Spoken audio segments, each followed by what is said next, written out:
Bonjour à tous, bienvenue dans Bico du lundi 15 avril 2019 et les marchés actions n'en finissent plus de monter. Vous voyez que le marché américain, le SP500, n'est plus qu'à 1% de son maximum historique, les valeurs technologiques américaines étant à plus de 20% de l'année et encore ce matin vous avez le Japon qui monte ainsi que la Chine, l'indice chinois est à plus de 35% donc de hausse sur fond de critiques de Donald Trump par rapport à la Fed qui a dit que si la Fed avait été plus conciliante, le marché serait encore 5 000 à 10 000 points plus haut et l'économie américaine serait sur rythme de croissance de 4%. Donc voilà des critiques et Donald Trump lui-même critiqué à demi-mot par Mario Draghi, le patron de la Banque centrale européenne, qui a dit que l'ingérence de Washington sur la décision de la Fed n'était pas bonne à moyen terme. Ambiance, mais vous voyez que c'est vraiment l'euphorie sur les marchés actions puisque notre CAC 40 aussi est passé au-dessus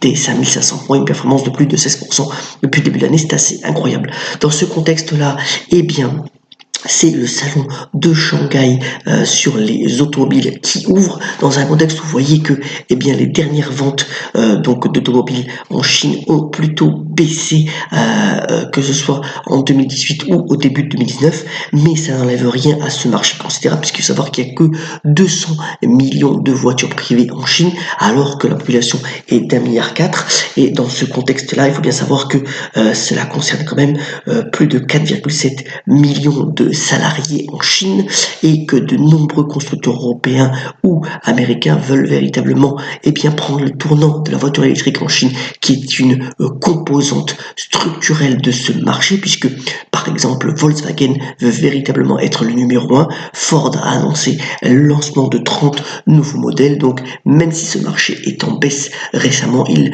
garde un potentiel assez considérable. Autre nouvelle aussi, et vous voyez dans un contexte de la technologie, c'est Paris qui veut véritablement se montrer comme une des villes importantes pour la blockchain puisque une manifestation consacrée à cette technologie s'ouvre sous l'égide du ministère de l'économie et des finances et de Bruno Le Maire dans un contexte où le Bitcoin s'est repris depuis le début de l'année malgré une année 2018 catastrophique. Alors cette conférence va être lieu de la mise en place d'un cadre juridique, fiscal et comptable pour que véritablement la blockchain puisse de plus en plus s'immiscer dans de nombreux secteurs d'activité.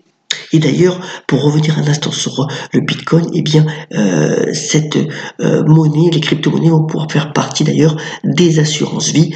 C'est une des composantes mineures qui n'a pas été très relayée de la loi Pacte qui a été votée, je vous rappelle, la semaine dernière. Donc à l'Assemblée nationale définitivement. Donc voilà, à suivre pour ceux que ça intéresse, cette Blockchain Week Summit qui se tient donc à Paris dans les jours suivants et qui va bien entendu assez relayé sur le net. Autre point bien entendu attendu ce soir, c'est dans le contexte toujours des manifestations des Gilets jaunes, les propositions Macron qui vont être données ce soir puisqu'il intervient à la télévision à 20h. Il est très attendu bien entendu sur de nombreux points et en particulier sur la fiscalité, même si tout retour de l'ISF semble être exclu, toute baisse de la TVA également parce que c'est trop difficile à mettre en place. On verra, outre bien entendu les baisses d'impôts dont on avait relayé le montant de plus de 10 milliards d'euros pour cette année qui est déjà inscrit dans la loi notamment avec la baisse de l'annulation de la taxe d'habitation. Est-ce qu'il y aura d'autres mesures phares qui vont être annoncées par le président Macron? On en saura plus ce soir. Il y aura aussi une conférence de presse mercredi assez longue pour détailler les mesures éventuellement annoncées. Venons-en avant les brefs, un instant, toujours ce dessin excellent de Caldanzi, économiste, démontre finalement l'hypocrisie des aides gouvernementales à l'industrie aéronautique. Vous voyez que ce soit Airbus ou Boeing, les deux en bénéficient. Voilà, c'était assez intéressant peut-être de le relayer ce matin. Venons-en en bref. Alors d'abord, on salue la performance assez incroyable à l'Amazon africain. On en avait déjà entendu parler, on en avait parlé parler dans cette chronique, c'est Jumia, donc qui s'est introduite à la bourse de New York. Alors, vous voyez que la performance sur le premier jour de cotation a été ahurissante, plus de 75% de hausse. L'action s'est introduite à moins de 19, elle a fini donc à 25,46, la valorisant à 1,9 milliard de dollars. Il faut savoir que Jumia est présent donc de 14 pays en Afrique, bénéficiant de 4 millions de clients. Il y a 80 000 entreprises qui collaborent à cette donc place de marché, ce qu'on appelle donc la zébracorne, et donc félicitations à cette belle introduction en bourse. L'autre point aussi relayé vendredi, eh bien, c'est la méga fusion de retour dans le domaine du pétrole, puisque Chevron a annoncé donc le rachat de Anadarko. Donc c'est véritablement pour bien se placer dans le pétrole de schiste très présent aux États-Unis, et vous voyez que ça en permet finalement à Chevron de devenir pratiquement numéro 2 mondial derrière Exxon et rattraper donc BP et Shell.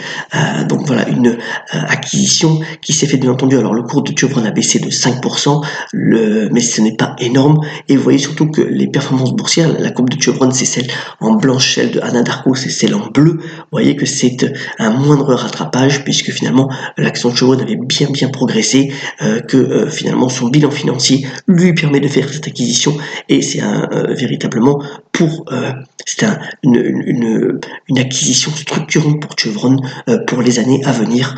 Donc voilà, c'était aussi à souligner.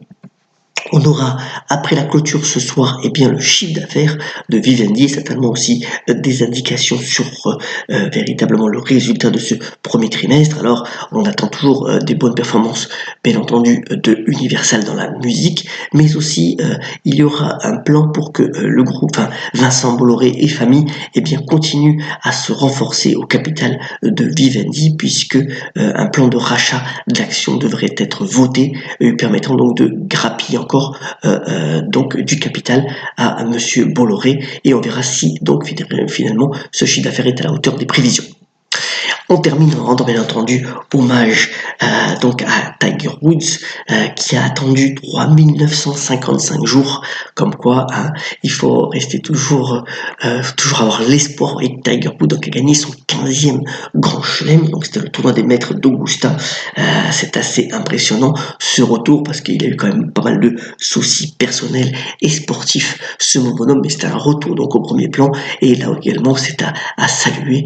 Donc bravo à Tiger Woods pour ce retour au premier plan. Terminons ce Morning Call par la citation du jour. Elle nous vient du grand Léonard de Vinci, qui aurait fêté son anniversaire aujourd'hui et qui a notamment dit « La simplicité et la sophistication extrême ». Passez une excellente semaine, ayons la pêche, soyons solidaires, et à très bientôt sur le Morning Call.